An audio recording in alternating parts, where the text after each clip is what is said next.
J'accueille Alexis Corbière, député La France Insoumise. Il était le porte-parole de Jean-Luc Mélenchon pendant la campagne présidentielle. Bonjour Alexis Corbière. Bonjour Eric Bonnet. Bon, vous savez ce que pense une majorité de Français aujourd'hui. Ils pensent que Mélenchon fait de la mousse pour éviter d'évoquer les vrais sujets qui sont les comptes de campagne, qui sont les fameux assistants parlementaires. Beaucoup de gens pensent ça. C'est un scénario possible, remarquez.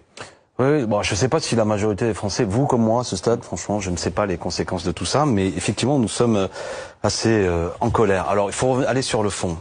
Précisément, je vais dire aux Français, quand même, dans cette histoire, concernant les assistants parlementaires européens, c'est incroyable. Et ce qu'a dit Jean-Luc Mélenchon, franchement, est une bombe. J'espère que tout le monde l'a entendu. Nous avons échangé par courrier sur ces assistants parlementaires avec le Parlement européen pendant des années pour mettre les choses au clair. Jamais rien ne nous a été reproché. Donc tout est extrêmement propre. L'emploi du temps des assistants parlementaires a été validé, si je puis dire, par le Parlement européen sans que cela ne pose problème. S'il y avait eu un problème à ce moment-là, le Parlement européen aurait pu nous le signaler. Ça n'a pas été le cas. Les comptes de campagne, mais enfin, de quoi parlons-nous? Ce qui se passe aujourd'hui, c'est un débat sur des pièces, plus de 5000 pièces que nous avons fournies à une commission, la Commission nationale des comptes de campagne, qui aurait pu très bien, si elle considérait qu'il y avait un problème, continuer à nous demander des pièces. Pas du tout, ça s'est arrêté, les comptes ont été validés. Et là, après, une fois que c'est validé, on dit non, mais il y a peut-être un problème. Ils ont été validés sauf une partie qui est de 400 000 euros. Mais parce que là aussi, je vous ai entendu dire ça, j'aimerais que les gens comprennent. Quand une fois que vous avez terminé la campagne, vous mettez toutes les factures. D'accord? Il faut rien cacher, en vérité. Oui. Et la commission, elle, et c'est normal, dit ça, je rembourse, ça, je rembourse pas. Ça veut pas dire que ce que vous avez fait était, comment dirais-je, illégal. Mais vous dites les choses. Je sais pas, vous avez organisé, on est quelque chose, un événement. Il peut très bien dire ça, c'est dans le cadre de l'événement. Et puis ça, je vous le prends pas. Donc là-dessus, il y a une certaine somme. 430 000 euros, je crois, qui est réformée. Je crois que c'est le mot. Mais comme à tous les candidats, par ailleurs. Ça veut pas dire du tout que ce que vous avez fait, mais du coup, ça veut dire que c'est pas remboursé, bah c'est pour votre poche. L'État, ça le prend pas en charge. Rien d'illégal. Seulement, vous dites, je sais pas quel exemple vous prendre. On est venu, on a fait un déplacement pour aller voir Monsieur Brunet, on est venu à 4, j'en sais rien, la commission peut dire, écoutez, il n'y a aucune raison de venir à 4, je prends le déplacement, je paye aucun déplacement de collaborateur. Je prends cet exemple-là, ça pourrait être un autre. Donc, il n'y a rien d'illégal, mais c'est pour votre poche. Après, revenons tout de même à ce que, pour que les Français soient pas abusés. Notre campagne, c'est une campagne qui a eu un certain résultat, elle a coûté moins cher aux contribuables que tous les autres. Et là, on parle beaucoup de cette société de communication dirigée par Sofia Chikirou, qui est une femme honnête, de talent.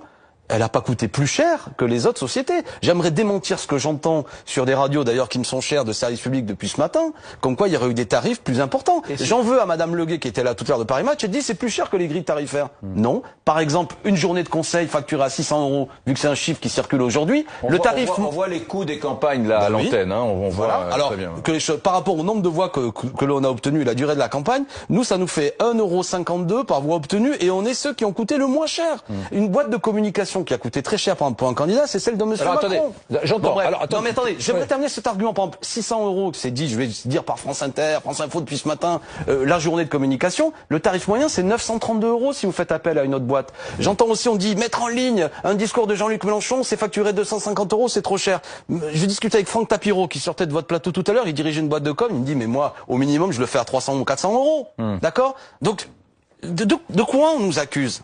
Et c'est pour ça qu'au bout d'un moment on dit, mais il y a un effet de souffle politique qui est terrible, c'est qu'on passe pour des voleurs. On a peut-être beaucoup de défauts aux yeux de certains, on a des propositions qui tranchent et qui rompraient avec les orientations politiques à l'heure actuelle, mais nous sommes des honnêtes gens. Et ça nous met dans un état, de colère, d'indignation. J'entends ce que vous dites. Finalement, vous avez vécu des perquisitions. D'autres partis ont vécu des perquisitions, le MoDem, le Rassemblement National. Et si vous aviez serré les mâchoires comme eux, si vous aviez laissé travailler les policiers et les magistrats en serrant les mâchoires, ma foi, on n'en aurait pas parlé, l'affaire aurait été instruite, vous auriez peut-être été mis hors de cause, et là, finalement, vous prenez appui sur cette affaire pour faire une espèce de coup médiatique en disant, regardez comme nous sommes des victimes. Ça, c'est aussi c'est ce que vous faites un peu. Franchement, je préférais qu'on parle d'autre chose aujourd'hui. Il y a le projet de loi finance, il y a des niches fiscales qui sont maintenues, il y a, bon bref. Franchement, je vous assure, et j'espère qu'on préférait vraiment parler d'autre chose. Premièrement... Vous avez l'air un peu fatigué. Oui, il y a de quoi affecter. Il y a une dimension, que vous le vouliez ou non, je crois que tout le monde l'a confirmé, il y a une dimension des perquisitions, 15 sites en même temps, des domiciles privés, franchement, de Jean-Luc Mélenchon, des locaux qui n'est jamais vu, même chez les autres. Deuxièmement, je vais vous dire les choses clairement. C'est vrai que moi, je parle vraiment là, pour le coup, comme mon nom personnel. Je revisite un peu ce qui s'est passé pendant la campagne présidentielle, y compris la manière dont le candidat Fillon s'est fait déchirer, si je puis dire, au vu de ce qui nous arrive. C'est-à-dire qu'on est 18 mois après la campagne, on sait toujours pas la culpabilité ou pas de Monsieur Fillon. Alors peut-être qu'il est coupable, j'en sais rien, mais ce que je veux dire c'est que, et notamment j'ai envie de m'adresser aux magistrats, aujourd'hui attention à ce que il n'y ait pas un pouvoir des juges qui permet de percuter complètement des organisations politiques, de les neutraliser. Là, vu la masse de dossiers, d'éléments qui a été pris, il y a sans doute au moins 3 ou 4 ans d'instruction. C'est-à-dire que jusqu'à la prochaine présidentielle, sans que la justice se soit prononcée, il y aura cette suspicion au-dessus de nous. Et vous entendrez des journalistes qui diront très régulièrement... Voilà.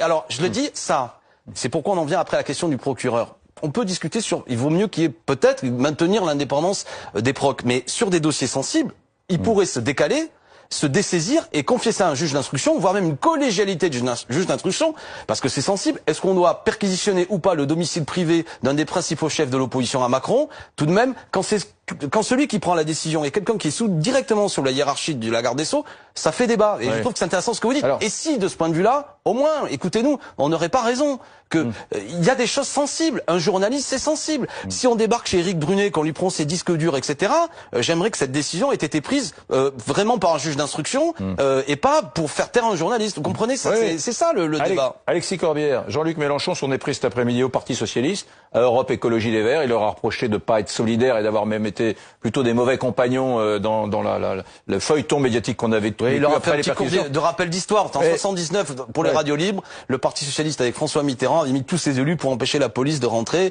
Bon, donc il y a des moments, il faut faire preuve un peu, quel que soit sur le fond du dossier, de dire là c'est des questions de principe. On perquisitionne pas comme ça, on fait pas un dispositif quasiment pour lutter contre le terrorisme quand il s'agit d'une formation politique. Vous avez vu qui vous a soutenu?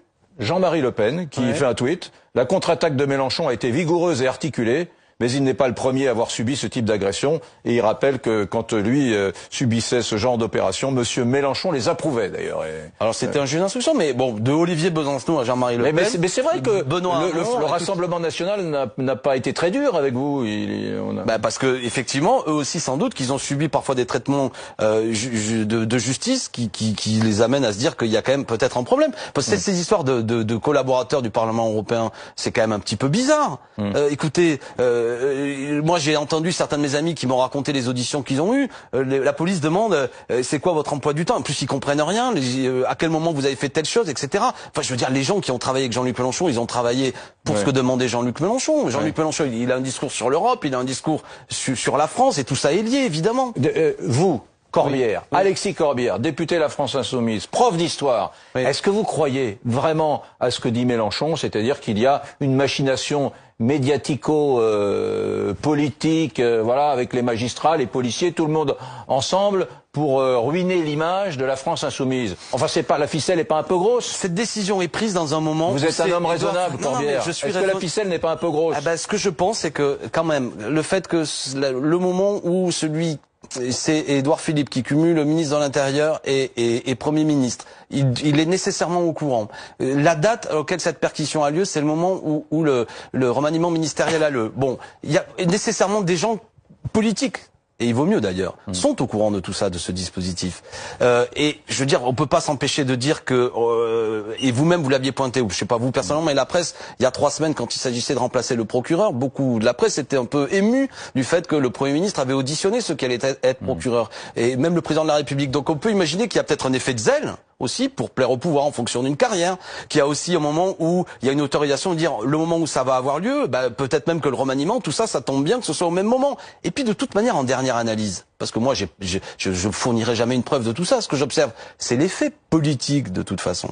Donc cet effet politique, il devrait amener à ce que notamment le procureur, une fois de plus, se dessaisisse et se dise c'est pas à moi de prendre la décision.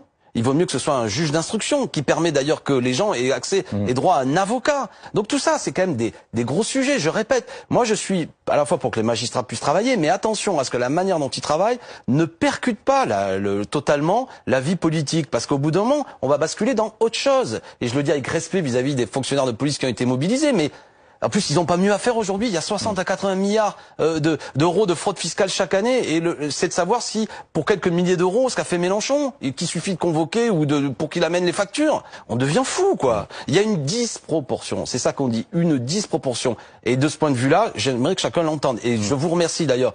Rappelez les sommes. Ce dont on parle, c'est des tarifs où on a coûté moins cher. Cette boîte de communication Mediascope. Je disais tout à l'heure que c'était dans un rapport de 100 à 200 fois moindre que l'affaire Big Malion. Madame Chikirou, qui a beaucoup de talent, qui dirige une boîte de com, c'est la boîte de com la plus efficace et la moins chère. Donc tout ça devient dingue. Que on nous comme ça nous traite comme des voleurs, alors que franchement, je pense que nous sommes ceux qui avons été les plus efficaces et les plus soucieux de la dépense publique. Merci Alexis Corbière, député La France Insoumise.